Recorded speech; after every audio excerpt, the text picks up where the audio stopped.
அன்பிற்கினியவர்களே, தவக்காலத்தின் 2ஆம் நாளாகிய இந்த நாளிலே நோன்பு என்ற சிந்தனையில் உங்களோடு சில வார்த்தைகள் பகிர்ந்து கொள்ள விரும்புகின்றேன்.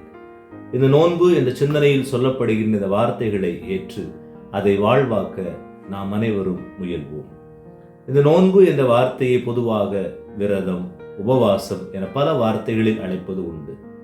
கிறிஸ்துவை பின்பற்றுகின்ற கத்தோலிக்க கிறிஸ்தவர்களும் கத்தோலிக்க கிறிஸ்தவத்தை சாராத பல கிறிஸ்தவர்களும் இந்த தவக்காலத்தில் கிறிஸ்துடைய பாடுகளை சிந்திக்கின்ற காலத்திலே நோன்பு இருப்பது வழக்கமும் கடமையும் கூட.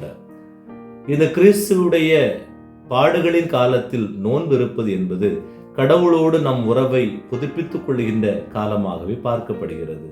விவிலியத்தில் பல எடுத்துக்காட்டுகள் நோன்பின் வழியாக கடவுளோடு தங்கள் உறவை புதுப்பித்துக் கொண்டதும், கடவுளுடைய உடனிருப்பை அறிந்து கொண்டதும், கடவுளுடைய வழிகாட்டுதலை பெற்றுக்கொண்டதுமாக பல எடுத்துக்காட்டுகள் நமக்கு உள்ளன.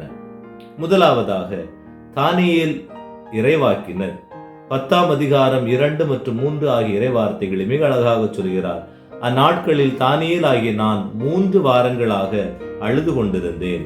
அந்த 3 வாரம் முழுவதும் நான் சுவையான உணவு அருந்தவில்லை. இறைச்சியோ திராட்சை ரசமோ என் வாயில் படவில்லை. என் தலையில் எண்ணெய் கூட தடவி கொள்ளவில்லை என்று தானியேல் இறைவாக்கினர் நோன்பிருந்து கடவுளை நோக்கி மன்றாடியதை நாம் வாசிக்க முடிகின்றது. அதே போன்று 1 சாமுவேல் புத்தகம் 31ஆம் அதிகாரம் 13வது இறைவார்த்தையிலேயே சவுலும் அவனது புதல்வர்களும் கொலை செய்யப்பட்ட பிறகு அந்த சவுலையும் அவருடைய புதல்வனுடைய இறந்த சடலத்தை அப்பகுதியில் வாழ்ந்த யாபேசு நகர மக்கள் எடுத்து சென்று 7 நாட்கள் அவர்களுக்காக நோன்பிருந்தார்கள் என்பதை நாம் பார்க்க முடிகிறது. இவ்வாறாக வருகிறது அந்த இறைவார்த்தை. பின்பு சவுலும் 3 புதல்வர்களின் எலும்புகளை எடுத்து யாபேசில் தமரிஸ்கு மரத்தின் அடியில் புதைத்துவிட்டு 7 நாட்கள் நோன்பிருந்தனர் என்று அந்த யாபேசு நகர மக்கள் செய்ததை இந்த திருவிவிலியம் நமக்கு குறித்து காட்டுகிறது. மிக எல்லோருக்கும் பிரபலமான, எல்லோருக்கும் தெரிந்த ஒன்று, மோசே சீனாய் மலையில் ஆண்டவரிடம் 10 கட்டளைகளை பெற்றுக்கொண்ட போது அவர் அந்த 40 நாட்களும் உண்ணா நோன்பிருந்து ஆண்டவரோடு இருந்தார் என்பதை நாம் வாசிக்க முடிகிறது. அதை திருவிவிலியத்தில் விடுதலை புத்தகம் 34:28 மோசே சீனாய் மலையில் 40 பகலும் 40 இரவும் ஆண்டவருடன் இருந்தார். அப்போது அவர் அப்பம் உண்ணவும் இல்லை, தண்ணீர் பருகவும் இல்லை. உடன்படிக்கையின் வார்த்தை 10 கட்டளைகளை அவர் பலகையின் மேல் எழுதினார் என்று திருவிவிலியம் நமக்கு சொல்லித் தருகிறது. அதே போன்றுதான் ஆகாபு அரசன் 1 அரசர்கள் புத்தகம் 21ஆம் அதிகாரம் 27வது இறைவார்த்தையிலேயே அச்சொற்களை ஆகாபு அரசன் கேட்டவுடன் ஆடைகளை கிழித்து கொண்டு வெற்று உடல் மீது சாக்கு உடை உடுத்தி நோன்பு காத்து சாக்கு துணி மீது படுத்தான், பணிவோடு நடந்து கொண்டான் என்று அரச நிலையில் இருந்த அந்த ஆகாபு இறங்கி நோன்பிருந்து இறைவனை நோக்கி மன்றாடி இறை ஆசீர்வாதத்தை பெற்றுக்கொண்டதை இந்த இறை வார்த்தையிலேயே நாம் பார்க்க முடிகிறது. எஸ்தர் அரசி, அவர் 3 நாட்கள் நோன்பு இருக்கிறார். எஸ்தர் புத்தகம் 4ஆம் அதிகாரம் 16வது இறைவார்த்தை மிக அழகாக சொல்கிறது. சூசானில் காணப்படும் அனைத்து யூதரையும் ஒன்று சேர்ப்பீராக. எனக்காக நோன்பிருந்த 3 நாள் இரவு பகல் உண்ணாமலும் குடியாமலும் இருப்பீராக. என் செவிலியரும் அவ்வாறே நோன்பிருப்போம். சட்டத்திற்கு புறம்பே எனினும் நான் மன்னரிடம் செல்வேன், அழிவதாயின் அழிகின்றேன் என்று எஸ்தர் அரசி தன்னை அர்ப்பணித்து தன் தேசத்திற்காக, தன் இன மக்களுக்காக தன்னை கையளிப்பதற்கு முன்பாக நோன்பிருக்கிறார். இறைவன் அவருக்கு வெற்றியையும் கொடுக்கிறார். அதே போன்று புதிய ஏற்பாட்டிலே சவுலாக இருந்து பவுலாக மனம் மாறிய தூய பவுல் மிக அழகாக அவர் கப்பல் பயணத்தின் போது அங்கு புயலும் காற்றும் கடலும் கொந்தளிக்கிறது, எல்லோரும் இறந்து போய்விடும். கிட்டத்தட்ட 276 நபர்கள் அந்த கப்பலில் பயணம் செய்கின்றார்கள். எல்லோரும் சாக போயிருந்த போது தூய பவுல் மிக அழகாக சொல்கிறார், வாருங்கள் 7 நாட்கள் நாம் நோன்பிருந்து ஜெபிப்போம், ஆண்டவர் நமக்கு ஆசீர் தருவார் என்று சொல்கிறார்.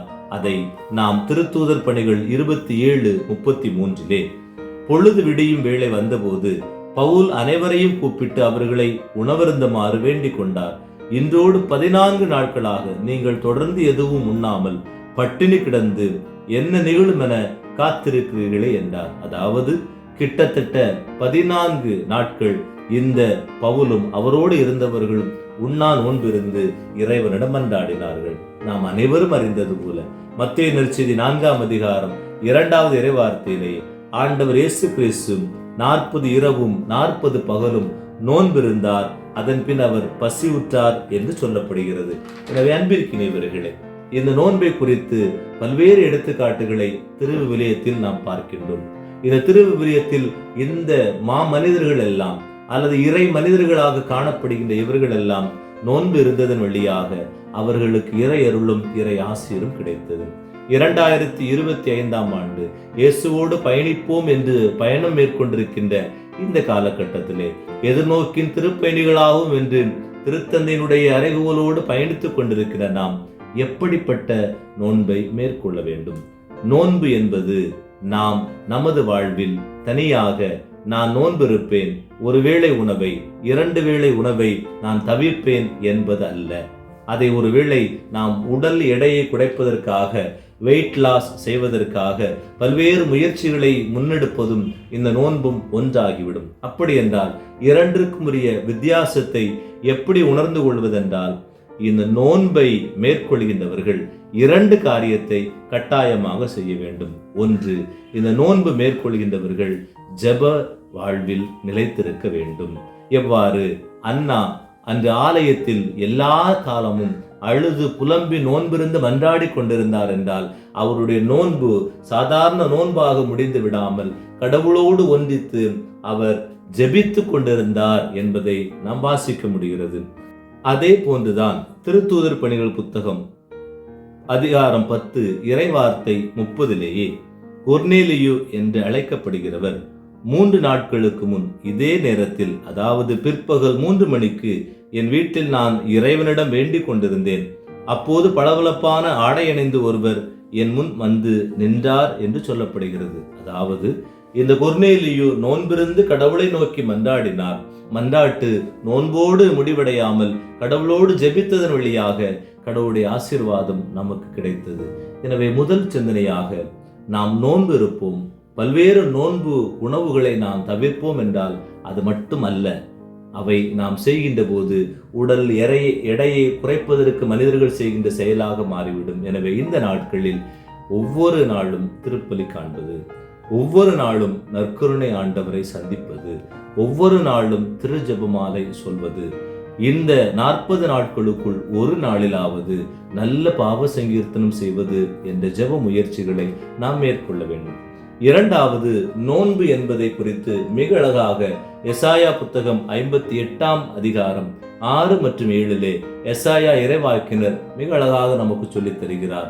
கொடுமை தலைகளை அவிழ்ப்பதும், நுகத்தின் பிணைவைகளை அறுப்பதும், ஒடுக்கப்பட்டோரை விடுதலை செய்து அனுப்புவதும், எவ்வகை நுகத்தையும் உடைப்பதும் அன்றோ நான் தேர்ந்து கொள்ளும் நோன்பு என்று அந்த 6ஆம் வசனத்திலும், பசித்தோருக்கு உங்கள் உணவை பகிர்ந்து கொடுப்பதும், தங்க இடமில்லாமல் வறியோரை உங்கள் இல்லத்திற்கு அழைத்து வருவதும், உடையற்றோரை காணும்போது அவர்களுக்கு உடுக்க கொடுப்பதும், உங்கள் இனத்தாருக்கு உங்களை மறைத்து கொள்ளாதிருப்பதும் அன்றோ நான் விரும்பும் நோன்பு என்று இந்த வார்த்தைகளை மிக அழகாக சொல்லித் தருகிறார். எனவே அன்பிற்கினியவர்களே, நோன்பு என்பது நம்மை வருத்தி கொண்டு நாம் உண்ணாமல் இருப்பது என்றாலும் கூட, நாம் உண்ணாமல் இருந்த போதும் நமது உணவை, நாம் நோன்பிருந்து சேகரித்திருக்கின்ற பொருட்களை அல்லது காசை, பொருளாதாரத்தினுடைய அடிப்படையில் வாழுகின்ற நாம் சேகரித்து வைத்திருக்கின்ற அந்த தொகையை நாம் ஏழைகளுக்கு, வறியவர்களுக்கு, தேவையில் இருப்போருக்கு கொடுத்து உதவுகின்ற போது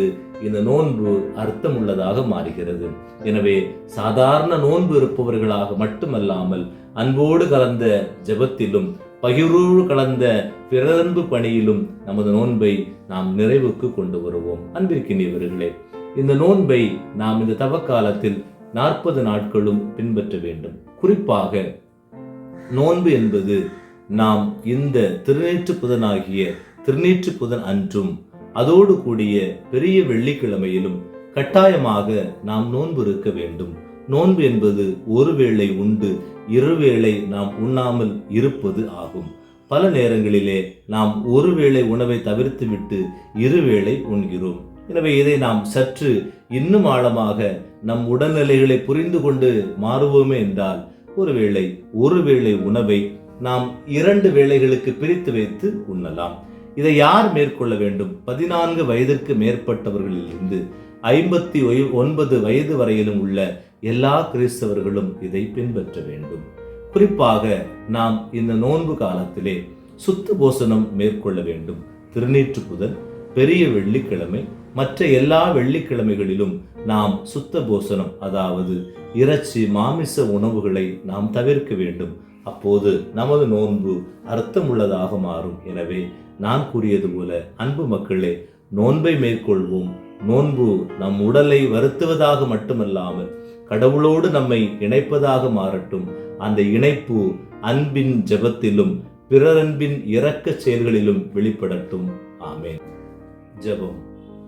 அன்பு இறைவா, நோன்பு என்ற சிந்தனையை நீர் எங்களோடு பகிர்ந்து கொண்டீர். பல்வேறு இறை மனிதர்கள் உம்மை நோக்கி நோன்பிருந்து ஜெபித்த போது நீர் அவர்களுக்கேற்ற வகையில் அவருடைய தேவைகளில் உமது உடனிருப்பையும் உமது பாதுகாப்பையும் உமது அருள் வல்லமையும் அவர்களுக்கு கொடுத்தது போல நாங்கள் மேற்கொள்கின்ற இந்த நோன்பின் நாட்கள் அர்த்தமுள்ளதாகவும் இறை உடனிருப்பு எங்களோடு இருப்பதாகவும் அமையட்டும். ஆமேன்.